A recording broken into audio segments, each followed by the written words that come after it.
Hello, this is Dr. Jeanette Raymond, psychologist, psychotherapist, and relationship expert, talking to you today about being anxious most of the time, and we really can't find a reason. Things are going well, you don't have any financial worries, your partnership with your spouse or your significant other's fine, no problems with friends or colleagues or job, everything seems to be going well, but you get these kind of anxiety attacks for no reason, and they stop you from enjoying your weekends.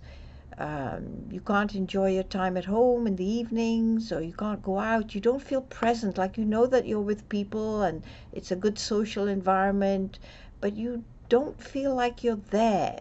In your mind, there's thoughts whizzing around about what you have to do tomorrow and the next day and the next day. And if you don't do it, all the catastrophes that might happen, you lose a job, you'll have an accident, all the bad things that you can imagine start whizzing around in your head until you feel like you're going to have a panic attack.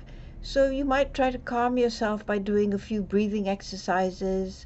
Maybe you'll do a bit of meditation or mindfulness. Maybe you'll eat to calm yourself down. Maybe you'll numb yourself with alcohol. Maybe you'll get on your exercise bike or go for a run to try and let your body take that anxiety and run with all the excess adrenaline that gets pumped into you. But then you soon realize, as soon as you stop, and it takes in a little while, you're back to feeling anxious again, and it's kind of annoying because there really isn't any reason. That the things you're thinking about are things you can't control. They're not going to happen today. That's about the future, and you can't do them now to prevent yourself from continuing to have these same worries 5 days from now. You can't just eliminate the time between the present thought and the action that you have to take 3 or 4 days from now. And so you want that time to just go away so that it's done. But and I know, that as soon as that one thing is done in your mind, there'll be 100 other things coming in to take that space and make you anxious again. So what is this all about? Well, there are 2 or 3 main things that are keeping you in this cycle of anxiety for apparently no reason, but there is a reason, except it's hidden from you, and so you're not aware of it, and it doesn't make sense in your current life. So let me give you an example of Sean, who was brought up in a family where his parents fought all the time, and he was the mediator, and he always felt that it was his responsibility to make sure the family stuck together, that they took care of one another, that they calmed each other down, and they stopped the parents from killing each other. So, and his parents would make it very clear that because he was the eldest, it was his job to make sure that everything was okay, that his mother was happy, that he took care of her when dad was away on business or anything like that. So when he grew up and entered the professional world, he carried that with him, that it was always his responsibility to take care of the people who were significant in his life. And so when he got married and he had kids, it was a big deal for him that he had to keep them safe, that he had to earn tons of money to keep them in a good standard of living because his dad didn't do that. So he had to make up for it, and that he always had to be tuned into their needs and anticipate them, because if he didn't, then he would be a bad person. He would be letting them down. He wouldn't be worth loving as a father or as a husband. So he couldn't tolerate all that. So he'd just keep thinking about all the things he had to do all the time, all the time, all the time. It would make him anxious. And in that place, when he was anxious, there was one thing he was saving himself from, which was worse than being anxious. Any guess what it was? Imagine him growing up. Imagine Sean growing up and having to always take the responsibility for keeping his family happy and safe. He'd be angry. He'd be enraged that he'd lost his childhood, lost the innocence of just being able to play and do his stuff without having to worry. So the worry then became a way of avoiding the rage legitimate rage. He was afraid that if he let those feelings of rage come out about his stolen childhood, that he may act on it and be very mean and hurtful to his parents, and that even though he would feel relieved in one sense, he would feel like a bad person in another way because he didn't want to be mean and nasty and blaming everybody, just like his mother and father did with him. So the anxiety helped him from connecting with this violent rage he felt inside about his lost childhood and wanting to take it out and blame his parents because they did steal it from him. So the anxiety was there to stop it, but it was still a negative experience. So there would be times when the mindfulness, the exercise, the food, the numbing and all that, it didn't work. And his wife would kind of guess, she could see he was getting anxious. The children could see that he was kind of not there. He was in another world. And his kids would give him a hug and he'd feel really good. And that would help him for a while, make him feel good.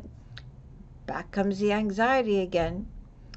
And then his wife would attempt to say, what's wrong? Can I help you? Tell me what's bothering you.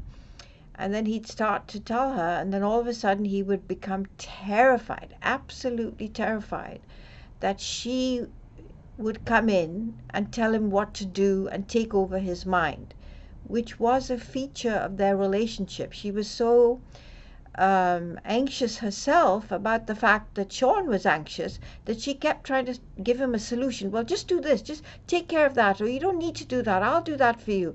Anything to stop him being anxious so she could feel him present with her. So in her efforts to try and help him by removing the obstacles that appeared to get in his way and that fueled his anxiety, she became an object of terror because she was going to come and take over his mind and tell him what to do, just like his mother and father had done. They had taken over his child mind and made it into a mind of responsibility and anxiety. And the only way he could save himself from this fear of being taken over was to stay in the anxious place. If he didn't let her in, if he kept that barrier between them, then he would save himself from being engulfed by her anxiety and her mind and her ideas and her way of doing things, which basically was to shut him up, and hopefully then he'll be present with her. So this terrible cycle of anxiety, I'm going to draw you a picture of it. First, the anxiety is about things in the future that you have no control over, and you know that they're not real. Everything is fine. You're not losing your job. The marriage is okay. Your relationship with your kids is okay. You have a house. You have everything you want, friends. You have enough money to sustain you in your lifestyle. Everything seems to be okay, including your relationships with colleagues and everything else. But yet you find yourself constantly thinking about the next day and the next day and the next day, and making mountains out of tiny little molehills that may never happen, but they're happening right now inside you. But it's better than you having an empty space in there where the anxiety right now is. If there was an empty space, two bad things could happen. One, all the rage from your childhood about having lost the innocence and play of your childhood, about being put in the parental role of having to fix everything, take care of your mom and dad, stop them from arguing and killing each other. All that rage might come in and make you into a monster that you don't want to be. And you might lose everything if that monster came out. So the anxiety fills the space and stops you from being a violent monster. The second thing that might come in if you take the anxiety away and leave an empty space is apparently caring people like your wife. They might come in the guise of being helpful, but they completely take away your mind and put their mind in there instead.